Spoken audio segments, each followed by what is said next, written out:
आपणकु आम चैनल को स्वागत। पवित्र दुर्गा पूजा उपलक्षे आपणकु अनेक अनेक शुभेच्छा और शुभकामना। आजिर भिडियोटी कन्या राशि लोकंक पई बहुत गुरुत्वपूर्ण रही। आपणकर जदि कन्या राशि होइथाय तेबे एही भिडियोटी को थरे मात्र शेष पर्यंत देखंतु। कन्या राशि व्यक्ति विशेषक जीवन एही दुर्गा पूजा ठारू बदलिबाको जाउछि, कारण ग्रह नक्षत्र मानक चलन रे बहुत बड़ परिवर्तन हेबाको जाउछि, जहा फलरे आपणक जीवन रे चलिथिबा समस्त दुख कष्टर अंत हेबाको जाउछि एवं पुणी तारे खुशी फेरिबाको जाउछि।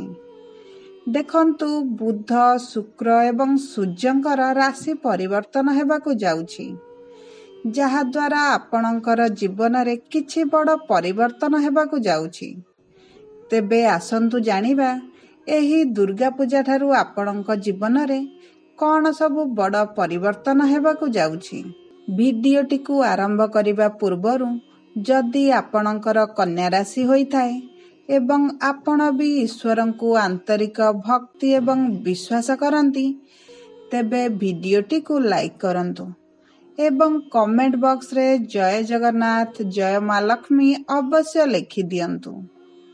ताहले आसंतु जानिबा नवग्रहक राशि परिवर्तन आपणक जीवन रे केउ केउ बड़ परिवर्तन आणुछंती।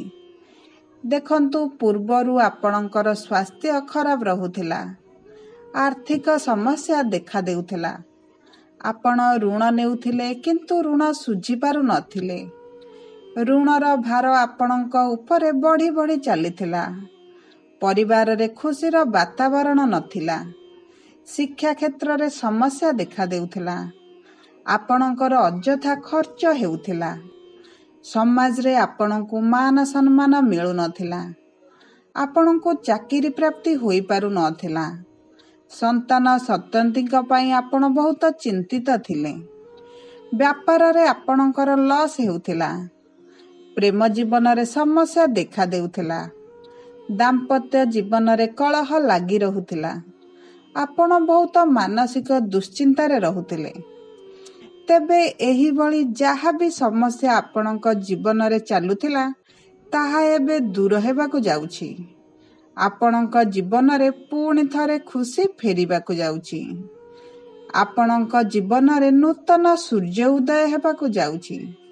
प्रथमे आमे जानिबा आपणकर शिक्षा, आपणक क्यारियर, आपणक व्यवसाय क्षेत्र रे प्रमुख ग्रह मानक राशि परिवर्तन किपरि फलाफल देउचंती। क्यारियर दृष्टिकोणरू एही दुर्गा पूजा ठारू आपणकर भाग्य अनुकूल हेबाको जाउछि, कारण शुक्रंकर राशि परिवर्तन हेबाको जाउछि। शुक्र हेउचंती आपणक धन भोग विलासर कारक ग्रह। शुक्र ग्रह को मां लक्ष्मीक स्वरूप बोली मध्य कुहा जाए। वर्तमान शुक्र आपणक द्वितीय घरे अछंती एवं बहुत भल अवस्था अछंती। शुक्र आपणकर धन संपत्ति रे वृद्धि करिवे। अक्टोबर 13 तारिख रे शुक्र आपणकर तृतीय घर को गोचर करिवे एवं आपणकर भाग्यर भाव को दृष्टि देबे, जहा फल रे आपणकर धन संपत्ति रे वृद्धि घटिबो।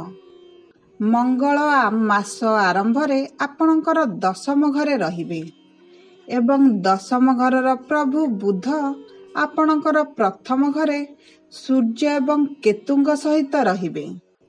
देवगुरु बृहस्पतिंकर दृष्टि मध्य तांको उपरे रहिबे, जहा फल रे आपणक चाकरी रे निजर ज्ञान प्रदर्शन करिवार सुजोग पाइबे। आपण आपणकर बुद्धि चतुरता एवं दक्षता आपणकु आगकु नेबारे सहाय्य करिबो, जेउथि पई कर्म क्षेत्र रे आपणकु भल सफलता मिलिबार संभावना रहिछि। चाकरी रे आपणक कार्य रे अग्रगति हेबो, जेउथि पई आपणकर धन वृद्धि हेबार मध्य सुजोग मिलिबो। आपणकर एही समय रे चाकरी क्षेत्र रे उच्च अधिकारी सहित घनिष्ठता बढ़ी जिवो, जहा फल रे आपण चाकरी रे पदोन्नति सहित ଦରମା ବୃଦ୍ଧି ହେବାର ମଧ୍ୟ ଶୁଭ ଖବର ପାଇବେ। ଯଦି ଆପଣ ପୂର୍ବରୁ ଆପଣଙ୍କ ଜବ୍କୁ ଆପଣଙ୍କ ମନପସନ୍ଦ ସ୍ଥାନକୁ ଟ୍ରାନ୍ସଫର କରିବା ପାଇଁ ଚେଷ୍ଟା ଚଳାଇଛନ୍ତି, ତାହେଲେ ଏହି ଦୁର୍ଗା ପୂଜା ଠାରୁ ଆପଣଙ୍କ କାର୍ଯ୍ୟଟି ସହଜ ହୋଇଯିବ। ଆପଣଙ୍କ ମନପସନ୍ଦର ସ୍ଥାନକୁ ଆପଣଙ୍କୁ ଟ୍ରାନ୍ସଫର ମିଳିଯିବ। ଆପଣଙ୍କ କର୍ମକ୍ଷେତ୍ରରେ ସକାରାତ୍ମକ ପରିବର୍ତ୍ତନ ଦେଖାଦେବ। ପୂର୍ବରୁ ଆପଣ କର୍ମକ୍ଷେତ୍ରରେ ଫେସ୍ କରୁଥିବା ଅସୁବିଧା ଗୁଡ଼ିକ ହ୍ରାସ ପାଇବା ଆରମ୍ଭ କରିବ। ଯଦି ଆପଣ ଜବ୍ ପାଇଁ ଆପ୍ଲାଏ କରୁଥିଲେ, ବିଶେଷ କରି ସରକାରୀ ଚାକିରି ପାଇଁ ଆପଣ ଆପ୍ଲାଏ କରୁଥିଲେ, ତାହେଲେ ଆପଣଙ୍କର ସରକାରୀ ଚାକିରି ହେବାର ମଧ୍ୟ ସମ୍ଭାବନା ଦେଖାଉଛି। ଯଦି ଆପଣ ଶିକ୍ଷାଦାନ କ୍ଷେତ୍ରରେ ନିୟୋଜିତ ଅଛନ୍ତି, ତାହେଲେ ଆପଣଙ୍କର ଦରମା ବୃଦ୍ଧି ହେବାର ମଧ୍ୟ ସମ୍ଭାବନା ରହିଛି। ଚାକିରିରେ ଆପଣଙ୍କର ଦକ୍ଷ ପରିଚାଳନା ଉଭୟ ଧନ ଏବଂ ପ୍ରତିଷ୍ଠା ବୃଦ୍ଧି କରିବ। ଆପଣଙ୍କର ରହିଥିବା ଛୋଟ ଛୋଟ ଅସମ୍ପୂର୍ଣ୍ଣ କାର୍ଯ୍ୟ ସମାପ୍ତ ହୋଇଯିବ, ଯାହା ଫଳରେ ଆପଣଙ୍କୁ ଧନ ପ୍ରାପ୍ତି ହେବାର ସମ୍ଭାବନା ରହିଛି। ଏହାପରେ ମଧ୍ୟ ମଙ୍ଗଳ ଅକ୍ଟୋବର 20 ତାରିଖରେ ଆପଣଙ୍କର ଏକାଦଶ ଘରକୁ ଗୋଚର କରିବେ, ଯାହା ଫଳରେ ଆପଣ କାର୍ଯ୍ୟକ୍ଷେତ୍ରରେ ଭଲ ଫଳାଫଳ ପାଇବେ।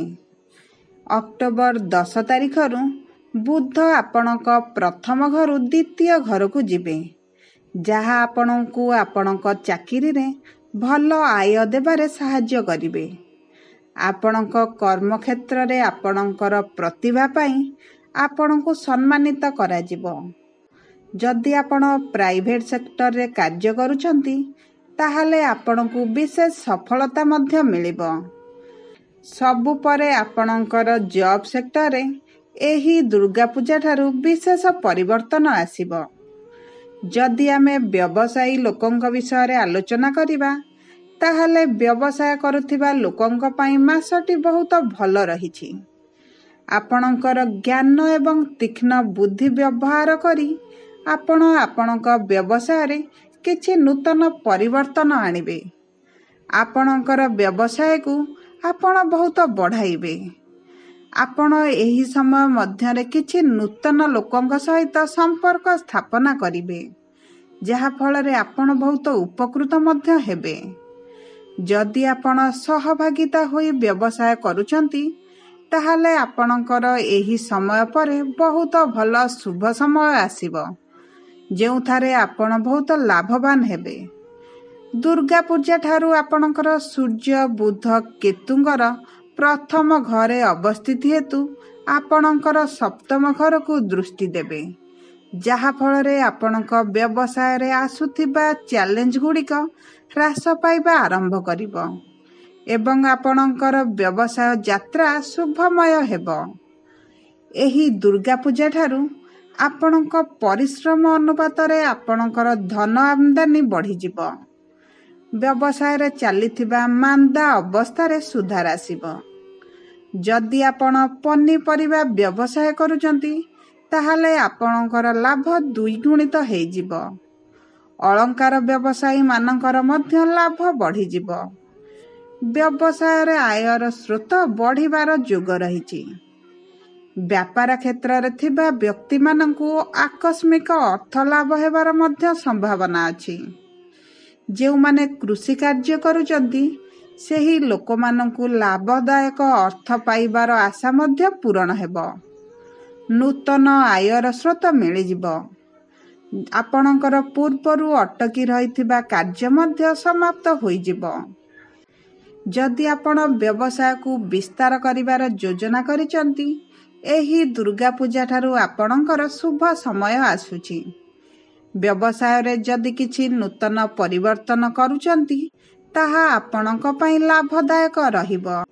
ଆପଣଙ୍କର ତୃତୀୟ ଘରରେ ରହିଥିବା ଶୁକ୍ରଙ୍କର ଦୃଷ୍ଟି ଆପଣଙ୍କର ଭାଗ୍ୟ ଉପରେ ରହିବ, ଯାହା ଫଳରେ ଆପଣଙ୍କର ସମସ୍ତ କାର୍ଯ୍ୟରେ ଆପଣଙ୍କ ଭାଗ୍ୟ ସାଥ ଦେବ ଏବଂ ଆପଣଙ୍କୁ ସଫଳତା ମିଳି ଚାଲିବ।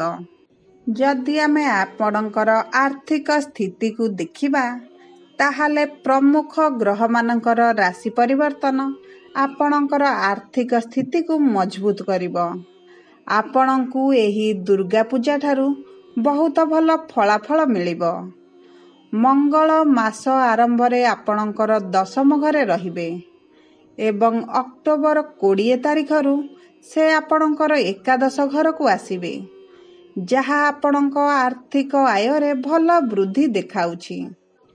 ମାସ ଆରମ୍ଭରେ ଦ୍ୱିତୀୟ ଘରର ପ୍ରଭୁ ଶୁକ୍ର ଆପଣଙ୍କ ବ୍ୟାଙ୍କ ବାଲାନ୍ସ ବୃଦ୍ଧି କରିବେ ଏବଂ ଧନ ସଂଗ୍ରହ କରିବାରେ ସାହାଯ୍ୟ କରିବେ, ଯେଉଁଥିପାଇଁ ଆପଣଙ୍କ ଆର୍ଥିକ ଅବସ୍ଥା ଦିନକୁ ଦିନ ଉନ୍ନତି କରିବ।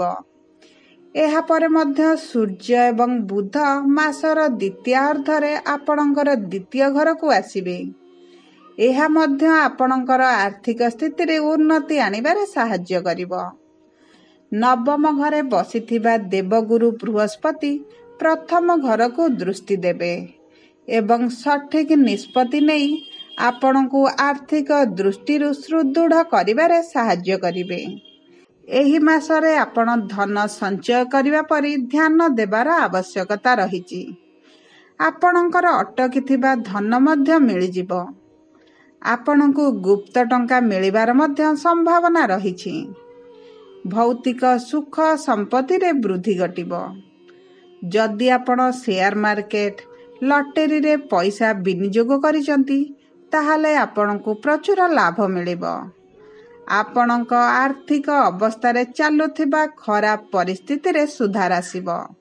ଆପଣଙ୍କ ଆର୍ଥିକ ସ୍ଥିତିରେ ସ୍ୱଚ୍ଛଳତା ଫେରିଆସିବ। ଆପଣଙ୍କର ଖୁସିର ଦିନ ଫେରିଆସୁଛି। ଏହି ଦୁର୍ଗା ପୂଜା ଠାରୁ ଆପଣଙ୍କର ଦୁଃଖର ଦିନ ସରିଯାଉଛି।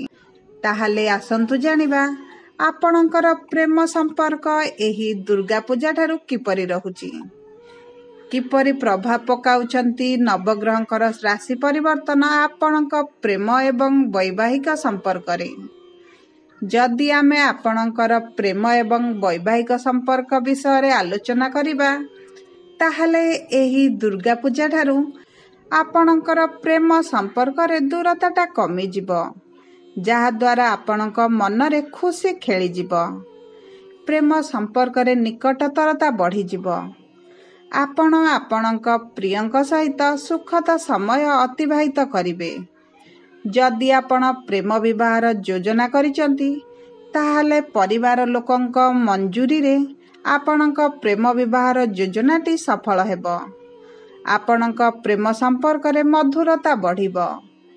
ଯଦି ଆମେ ଦାମ୍ପତ୍ୟ ଜୀବନ ବିଷୟରେ ଆଲୋଚନା କରୁ, ତାହେଲେ ସ୍ୱାମୀ ସ୍ତ୍ରୀଙ୍କ ମଧ୍ୟରେ ଛୋଟ କଥାକୁ ନେଇ ଚାଲିଥିବା ବିବାଦ ଗୁଡ଼ିକ ଦୂର ହୋଇଯିବ। ଦାମ୍ପତ୍ୟ ଜୀବନରେ ଆପଣ ଆପଣଙ୍କ ଜୀବନସାଥୀଙ୍କ ପ୍ରତି ପ୍ରେମ ଭାବନା ବଢ଼ିଯିବ। ଆପଣଙ୍କ ପରିବାରରେ କିଛି ଏପରି ଘଟଣା ଘଟିବ, ଯେଉଁଥିପାଇଁ ଆପଣଙ୍କ ପ୍ରତି ଆପଣଙ୍କ ପରିବାର ବର୍ଗଙ୍କର ସମ୍ମାନ ବଢ଼ିଯିବ। ଆପଣଙ୍କ ବୈବାହିକ ସମ୍ପର୍କରେ ପ୍ରେମ ଏବଂ ରୋମାନ୍ସ ବୃଦ୍ଧି ପାଇବ। ଦାମ୍ପତ୍ୟ ଜୀବନରେ ଆପଣଙ୍କ ଜୀବନସାଥୀଙ୍କ ଠାରୁ ଆପଣଙ୍କୁ କିଛି ଉପହାର ମଧ୍ୟ ମିଳିପାରେ। ଆପଣ ଉଭୟ କୌଣସି ଏକ ସ୍ଥାନକୁ ଦୂରଯାତ୍ରା କରିପାରନ୍ତି। ଆପଣଙ୍କ ପାରିବାରିକ ସ୍ଥିତିରେ ଉନ୍ନତି ପରିଲକ୍ଷିତ ହେବ। ପରିବାରରେ ଚାଲିଥିବା ମତଭେଦ ଶେଷ ହୋଇଯିବ। ପିଲାମାନଙ୍କର ସୁଖରେ ବୃଦ୍ଧି ଘଟିବ। ଭାଇ ଭଉଣୀଙ୍କ ସହିତ ସମ୍ପର୍କ ମଧୁର ହେବ। ଆପଣଙ୍କ ସ୍ୱାସ୍ଥ୍ୟ ଏହି ମାସରେ ଭଲ ରହିବ। ଯଦି ଆପଣଙ୍କର ପେଟ ସମ୍ବନ୍ଧୀୟ କୌଣସି ଅସୁବିଧା ଥିଲା, ତାହା ଏବେ ଦୂର ହୋଇଯିବ। କିନ୍ତୁ ଆପଣଙ୍କୁ ଆପଣଙ୍କର ରକ୍ତଚାପ କିମ୍ବା ସୁଗାର ଯଦି ପ୍ରୋବ୍ଲେମ୍ ରହିଥିଲା, ସେଥିପ୍ରତି ଟିକେ ଅଧିକ ସଚେତନ ରହିବେ, ନଚେତ୍ ଆପଣଙ୍କ ସ୍ୱାସ୍ଥ୍ୟ ଟିକେ ବିଗିଡ଼ିପାରେ। ସମ୍ପୂର୍ଣ୍ଣ ଭାବେ ଦେଖିବାକୁ ଗଲେ ଆପଣଙ୍କ ସ୍ୱାସ୍ଥ୍ୟରେ ଉନ୍ନତି ପରିଲକ୍ଷିତ ହେବ। ଯଦି ଆପଣଙ୍କୁ ଆମ ଭିଡ଼ିଓଟି ଇନଫର୍ମେଟିଭ୍ ଲାଗିଥାଏ, ଭିଡ଼ିଓଟିକୁ ଲାଇକ୍ କରନ୍ତୁ। କମେଣ୍ଟ ବକ୍ସରେ ଜୟ ଜଗନ୍ନାଥ, ଜୟ ମା ଲକ୍ଷ୍ମୀ ଅବଶ୍ୟ ଲେଖନ୍ତୁ। ଯଦି ଆପଣ ଆମ ଚ୍ୟାନେଲକୁ ପ୍ରଥମ ଥର ଆସିଛନ୍ତି, ଆମ ଚ୍ୟାନେଲକୁ ସବସ୍କ୍ରାଇବ୍ କରନ୍ତୁ। ଧନ୍ୟବାଦ।